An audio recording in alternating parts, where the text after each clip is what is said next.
ধেমাজি আৰু ঢকুৱাখনা সীমান্ত গুৰথালি অঞ্চলত এটা হৰিণা উদ্ধাৰ। ধেমাজি জিলা আৰু লখিমপুৰ জিলাৰ ঢকুৱাখনা সীমান্ত গুৰথালি অঞ্চলত এটা জীৱন্ত হৰিণা উদ্ধাৰ কৰা হয়। আজিৰ দিনৰ প্ৰায় 3মান বজাত এটা জীৱন্ত হৰিণা উদ্ধাৰ কৰে গুৰথালি গাঁৱৰ কমল গৌৰ নামৰ সচেতন লোকজনে। উল্লেখযোগ্য যে বৰদৈবাম পক্ষী উদ্যান বা পুৱাবাৰী পক্ষী উদ্যানৰ পৰা অহা হৰিণাটো গুৰথালি গাঁৱৰ অ'ত ত'ত চৰি ফুৰা অৱস্থাত কুকুৰে খাবলৈ খেদি ফুৰিছিল।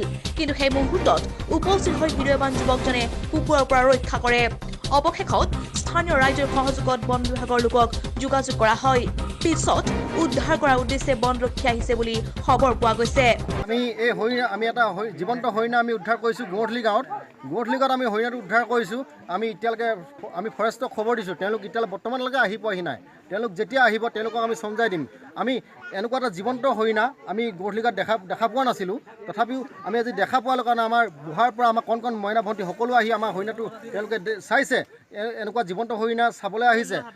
তথাপিও আমি ফৰেষ্টক আমি খবৰ দিছিলোঁ। খবৰ দিয়াৰ ক্ষেত্ৰত তেওঁলোকে ইমান পৰা আহি পোৱাহি নাই। তেওঁলোকক যেতিয়া আহে তেতিয়ালৈকে আমি ইয়াত অপেক্ষা কৰি থাকিম আৰু যেতিয়া তেওঁলোকক আমি চমজাই দিম তেতিয়াহে আমি ইয়াৰ পৰা ঘৰা-ঘৰি হ'ম।